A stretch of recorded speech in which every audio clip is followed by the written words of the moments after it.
بالشوق فاضت شافتاه للأمة قد كان منى أن يلقاهم فأحبته. الحمدللہ رب العالمین والصلاة والسلام علی سید المرسلین، اما بعد فاعوذ باللہ من الشیطان الرجیم، بسم اللہ الرحمن الرحیم۔ السلام علیکم۔ آج میں جس اہم موضوع پر بات شیئر کرنا چاہوں گی وہ ہے نماز۔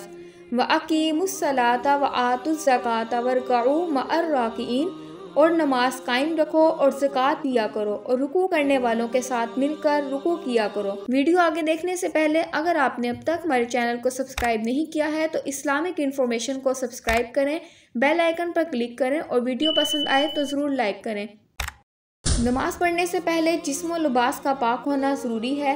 باوضو ہو کر کسی بھی پاک جگہ پر کعبہ شریف یعنی قبلے کی طرف رخ کر کے کھڑی ہو جائیں۔ ہاتھوں کے پنجوں اور پیروں کے پنجوں کو کھلا رکھیں۔ چہرے پر نقاب نہ لگائیں۔ دونوں پیروں کے درمیان 4 انگلیوں کا فاصلہ رکھیں۔ قدموں کو سیدھا قبلے کی طرف رکھیں۔ نظر سجدہ گاہ کی طرف رکھیں۔ اب زبان سے دل کی نیت کو دہرائیں اور اس طرح نیت کریں، مثلاً نیت کے الفاظ: نیت کی میں نے 2 رکعت فرض نماز فجر کی واسطے اللہ تعالیٰ کے رخ میرا کعبہ شریف کی طرف۔ نیت کے الفاظ زبان سے ادا کرنا فرض یا واجب نہیں بلکہ مستحب ہے۔ اب اللہ اکبر کہتے ہوئے نماز شروع کریں۔ دونوں ہاتھوں کو اس طرح کندھوں تک اٹھائیں کہ ہتھیلیوں کا رخ قبلے کی طرف ہو اور چادر سے باہر نہ نکالیں۔ ہاتھوں کی انگلیاں نہ ملی ہوئی ہوں اور نہ زیادہ کھلی ہوئی بلکہ اپنی حالت پر یعنی نارمل رکھیں۔ ہاتھوں کو کانوں تک نہ اٹھائیں۔ اب دونوں ہاتھوں کو نیچے لائیں۔ اس کے بعد اپنے دونوں ہاتھوں کو اپنے سینے پر اس طرح باندھیں کہ سیدھے ہاتھ کی ہتھیلی کو بائیں ہاتھ کی پشت پر رکھیں۔ اب ثنا پڑھیں۔ ثنا پڑھنا سنت ہے۔ سبحانک اللہم وبحمدک وتبارک اسمک وتعالی جدک ولا الہ غیرک۔ ثنا کے بعد تعوذ اور تسمیہ یعنی اعوذ باللہ من الشیطان الرجیم، بسم اللہ الرحمن الرحیم پڑھیں۔ اس کے بعد سورہ فاتحہ پڑھیں۔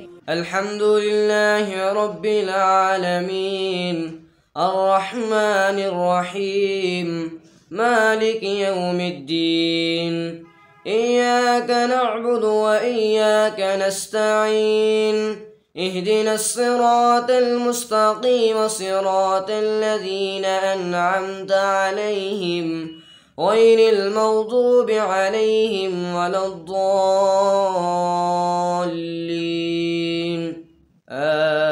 آمین۔ اب قرآن پاک کی کوئی بھی چھوٹی سورت یا 3 چھوٹی آیات یا ایک بڑی آیات پڑھیں۔ قل هو اللہ احد اللہ الصمد لم یلد ولم یولد ولم یکن له کفوا احد۔ اب اللہ اکبر کہتے ہوئے بغیر ہاتھوں کو اٹھائے رکوع میں جائیں۔ رکوع میں تھوڑا جھکیے یعنی اتنا کہ ہاتھ گھٹنوں پر ہوں، زور نہ دیجیے اور گھٹنوں کو نہ پکڑیے اور انگلیاں ملی ہوئی پاؤں جھکے ہوئے رکھیے۔ مردوں کی طرح خوب سیدھے نہ کریں۔ حضرت عبداللہ بن مسعود رضی اللہ تعالی عنہ نے فرمایا کہ کیا میں تم کو نبی پاک صلی اللہ علیہ وآلہ وسلم کی نماز پڑھ کر نہ دکھاؤں؟ پھر انہوں نے نماز پڑھی اور تکبیر تحریمہ کے علاوہ کہیں بھی رفع یدین نہیں کیا۔ اب کم سے کم 3 مرتبہ یہ تسبیح پڑھیں: سبحان ربی العظیم سبحان ربی العظیم سبحان ربی العظیم۔ اب رکوع سے سر اٹھائیں اور بالکل سیدھے کھڑے ہو جائیں اور دونوں ہاتھوں کو نہ اٹھائیں اور کہیں: سمیع اللہ لمن حمیدہ ربنا لک الحمد۔ اب بغیر ہاتھوں کو اٹھائے اللہ اکبر کہتے ہوئے سجدے میں جائیں۔ سجدے میں جاتے وقت پہلے گھٹنوں کو زمین پر رکھیں، پھر ہاتھوں کو رکھیں۔ سجدے میں جاتے وقت پہلے ہاتھوں کو زمین پر اور بعد میں گھٹنوں کو نہ رکھیں۔ شریعت نے عاصم بن کلیت کے والد سے روایت کیا کہ حضرت وعید بن حجر رضی اللہ تعالی عنہ نے فرمایا کہ میں نے حضور اقدس صلی اللہ علیہ وآلہ وسلم کو دیکھا، جب سجدہ کرتے تو گھٹنوں کو ہاتھوں سے پہلے رکھتے اور جب اٹھتے تو ہاتھوں کو گھٹنوں سے پہلے اٹھا لیتے۔ ہاتھوں کے بعد پہلے ناک پھر پیشانی کو زمین سے لگائیں۔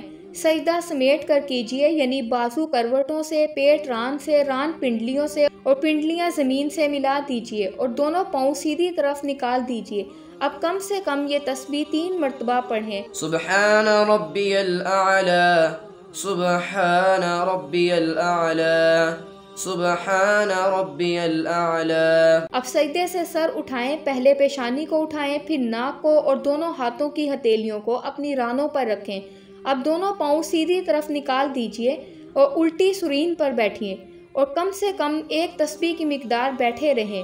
اب اللہ اکبر کہتے ہوئے پہلے سجدے کی طرح دوسرا سجدہ کریں۔ اب اللہ اکبر کہتے ہوئے سجدے سے سر اس طرح اٹھائیں، پہلے پیشانی پھر ناک، اس کے بعد ہاتھوں کو اٹھائیں اور آخر میں گھٹنوں کو اٹھائیں اور ہاتھوں کو گھٹنوں پر رکھ کر پنجوں کے بل دوسری رکعت کے لیے کھڑی ہو جائیں۔ اٹھتے وقت بغیر مجبوری زمین پر ہاتھ سے ٹیک نہ لگائیں۔ حضرت علی بن طالب رضی اللہ تعالی عنہ سے روایت ہے، آپ نے فرمایا فرض نماز میں سنت یہ ہے کہ دوسری رکعت کے لیے اٹھتے وقت زمین پہ ہاتھ نہ ٹیکے مگر یہ کہ معذور شیخ ہو۔ اب دوسری رکعت کے لیے کھڑی ہو جائیں اور ویسے ہی پڑھیں جیسے پہلی رکعت پڑھی تھی۔ دوسری رکعت میں ثنا نہ پڑھیں۔ اب دوسری رکعت مکمل کریں جیسے پہلی رکعت ادا کی تھی اور دونوں سجدوں کے بعد اس طرح بیٹھ جائیں کہ دونوں پاؤں سیدھی طرف نکالیں اور الٹی سرین پر بیٹھیں۔ دوسری رکعت میں بیٹھنے کو قعدہ کہتے ہیں۔ جب قعدہ میں بیٹھیں تو دونوں ہاتھوں کے پنجوں کو ران پر رکھیں۔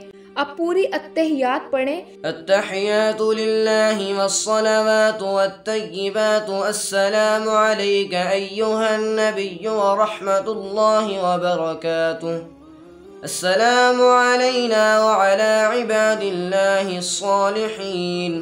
جب اشہد اللہ الہ کہیں تو اپنی انگلیوں سے مٹھی بنا لیں۔ اشہد ان لا الہ اور کلمے کی انگلی سے اس طرح اشارہ کریں اور جب الا اللہ پر پہنچیں تو کلمے کی انگلی کو گرا دیں اور پنجے کو کھول دیں اور جیسے ہاتھوں کی پہلی حالت تھی اسی حالت میں رکھیں، یعنی ہتھیلی کو ران پر کھول کر رکھ دیں۔ اور وَأَشْهَدُ أَنَّ مُحَمَّدًا عَبْدُهُ وَرَسُولُهُ وَأَشْهَدُ أَنَّ مُحَمَّدًا عَبْدُهُ وَرَسُولُهُ پڑھیں۔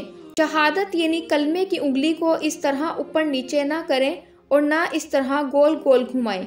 انگلی کو حرکت دینا یا ہلاتے رہنا یہ سنت نہیں۔ عامر بن عبداللہ رضی اللہ تعالی عنہ سے مروی ہے، انہوں نے حضرت عبداللہ بن زبیر رضی اللہ تعالی عنہ سے روایت کی، انہوں نے بیان کیا کہ حضور پاک صلی اللہ علیہ وآلہ وسلم جب دعا فرماتے یعنی تشہد پڑھتے تو انگلی سے اشارہ فرماتے اور انگلی کو نہیں ہلاتے تھے۔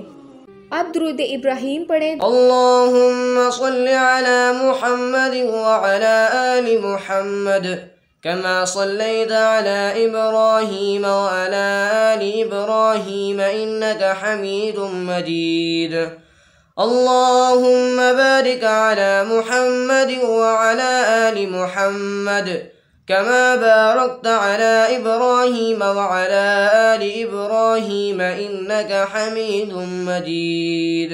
درود شریف کے بعد آپ کوئی بھی ایک دعا پڑھ لیں۔ رب اجعلني مقيم الصلاة ومن ذريتي ربنا وتقبل دعاء۔ دوسری دعا یہ ہے، ربنا اغفر لي ولوالدي وللمؤمنين يوم يقوم الحساب۔ اور اس کے علاوہ ایک اور دعا یہ ہے، ربنا آتنا في الدنيا حسنة وفي الآخرة حسنة وقنا عذاب النار۔ آپ چاہیں تو تینوں دعائیں پڑھ سکتے ہیں اور ان میں سے کوئی ایک بھی پڑھ سکتے ہیں۔ اس کے بعد آپ سلام پھیر لیں، پہلے رائٹ سائڈ پہ السلام علیکم ورحمۃ اللہ، پھر لیفٹ سائڈ پہ السلام علیکم ورحمۃ اللہ۔ جب آپ رائٹ سائڈ پہ سلام پھیریں تو آپ کی نظریں رائٹ شولڈر پہ ہونی چاہیے اور جب آپ لیفٹ سائڈ پہ سلام پھیریں تو آپ کی نظریں لیفٹ شولڈر پہ ہونی چاہیے اور نماز کو مکمل کریں۔ اگر 4 رکعت کی نماز کی نیت کی ہو تو التحیات پڑھ کر تیسری رکعت کے لیے کھڑی ہو جائیں۔ اگر فرض نماز پڑھ رہی ہیں اور تیسری اور چوتھی رکعت کے قیام میں بسم اللہ اور سورہ فاتحہ پڑھیں، سورت ملانے کی ضرورت نہیں، اور اگر سنت یا نفل ہو تو سورہ فاتحہ کے بعد سورت بھی ملائیں، اور اگر نفل نماز 4 رکعت پڑھیں تو تیسری رکعت میں ثنا بھی پڑھیں۔ اس کے بعد آپ کی نماز مکمل ہو جائے گی۔ اس کے بعد آپ درود شریف پڑھ کر نماز کے بعد کی دعائیں پڑھیں اور اللہ رب العزت سے خوب عاجزی اور انکساری کے ساتھ دعائیں مانگیں۔ لا تخذلنا يا رب